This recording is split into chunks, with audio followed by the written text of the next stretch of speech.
Mark chapter 3, verse 1. Another time he went into the synagogue, and the man with three sliver-red hands was there. Verse 2. Some of them was looking for a reason to accuse Jesus. So they watched him closely to see if he was healing on the Sabbath day. Verse 3. Jesus said to the man with the slivery hand, stand up in front of everyone. Verse 4.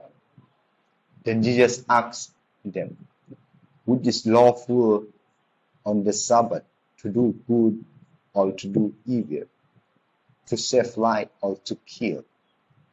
But they remained silent. Verse 5. He looked around at them in anger and deeply disgusted at their stumble heart, said to the man, stretch out your hand. He stretched it out, and his hand was completely restored. Verse 6. Then the Pharisee went out and began to plot with the Herodians how they might kill Jesus. Crowds followed Jesus. Verse 7.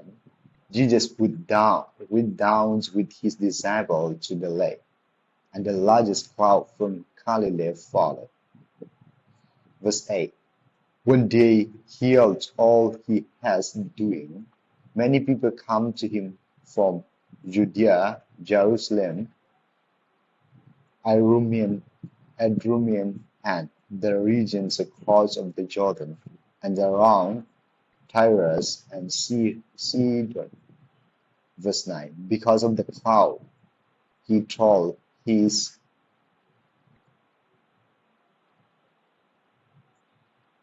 disciples to have a small boat ready for him, to keep the people from crowding him. Verse 10. For he has healed many, so that those with disease were pushing forward to touch him. Verse 11.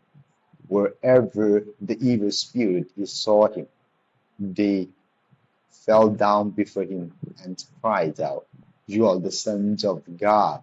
Verse 12.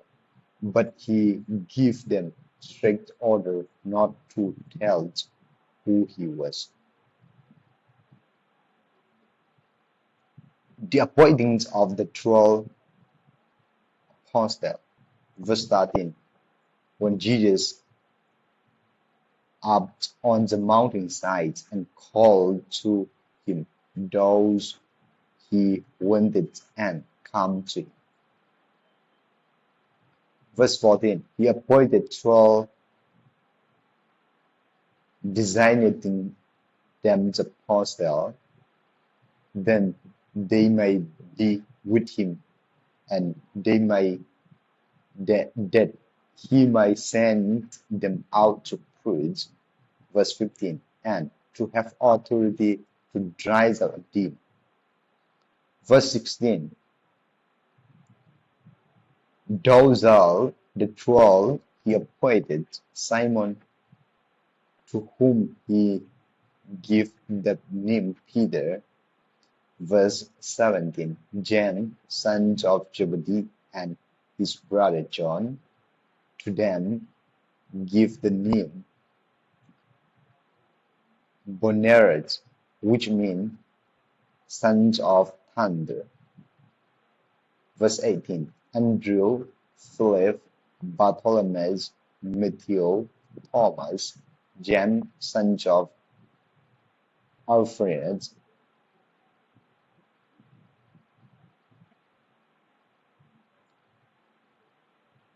Thaddeus, Simon the Zealot.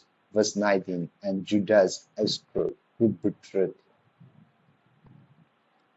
Jesus and Beelzebub. Verse 28, then Jesus entered the house, and again the crowd greater, so that he and his disciple were not even able to eat. Verse 21. When his family heard about this, they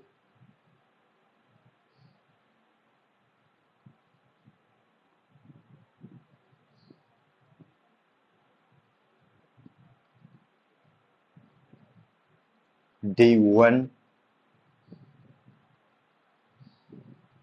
to take the church of him, for their sake. He is out of his mind. Verse 22. And the teaching of the law who come down from Jerusalem say, he is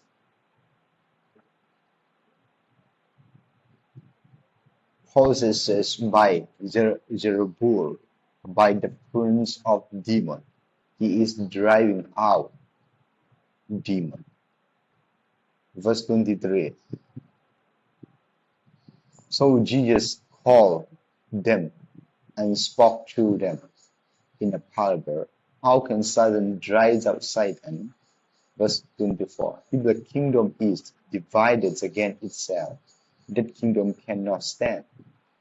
Verse 25. If a house is divided against itself, that house cannot stand. Verse 26. And if Satan possesses himself and it divided, he cannot stand. His end has come. Verse 27. In fact, no one can enter a strong man's house and carry off his possession unless the first ties up the strong man, then he can rob his house. Verse 28. I tell you the truth, all the sins and blasphemies of men will be forgiven them. Verse 29. But whoever blasphemes against the Holy Spirit will never be forgiven. He is guilty of an eternal sin. Verse 30. He said this because they were saying he has an eager spirit. Jesus' mother and brother. Verse 31. Then Jesus' mother and brother arise. Standing outside, they sent someone in to call him. Verse 32. The crowd was shouting aloud, and they told him, your mother and brothers are outside looking for you. Verse 33. Who are my mother and my brother? He asked. Verse 34. Then he looked at those sitting in a circle around him and said, here are my mother and my brother. Verse 35. Whoever does God's will is my brother and sister and mother.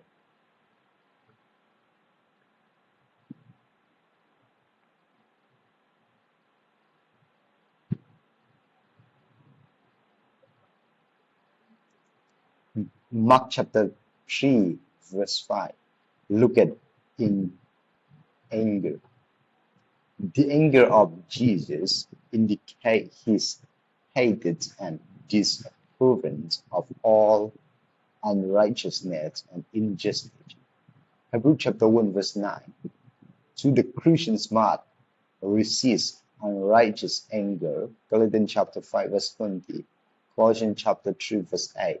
It is thoroughly a Christian to be angry at evil. Exodus chapter 32, verse 19. 1 Samuel chapter 11, verse 6. 2 Samuel chapter 12, verse 5. Nehemiah chapter 5, verse 6. Indignations at the sins of one generation is evidence of believer placing themselves to God's side against evil. Exodus chapter 32, verse 19. 1 Samuel chapter 11, verse 6. Psalm number 94, 16. Jeremiah chapter 6, verse 11. Acts chapter 17, verse 16.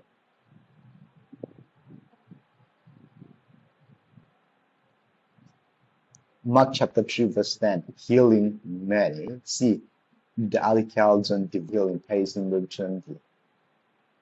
Mark chapter 3, verse 15. Authority to drive out demon.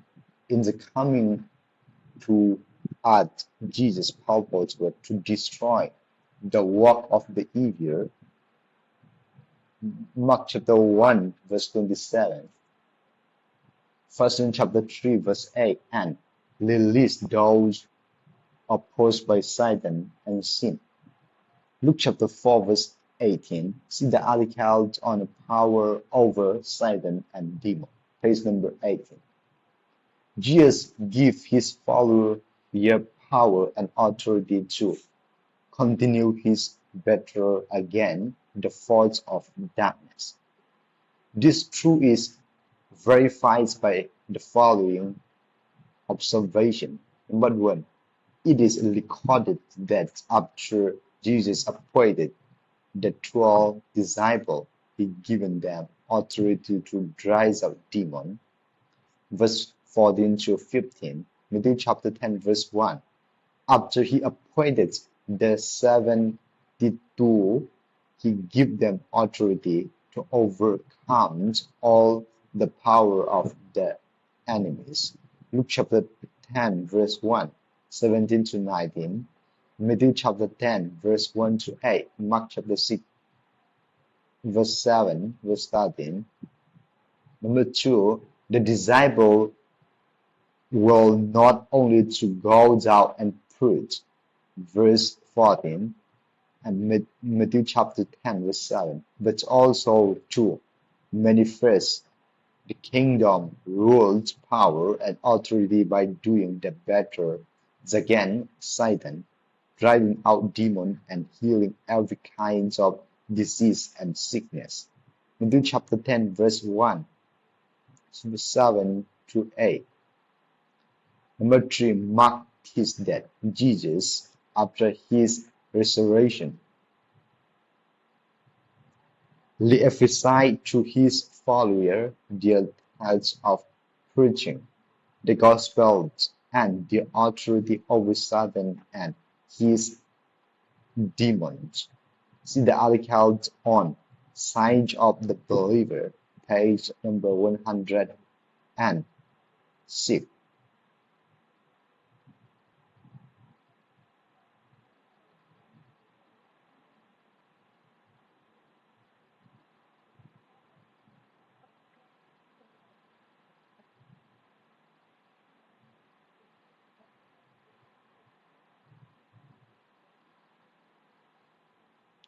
Mark chapter 3, verse 27.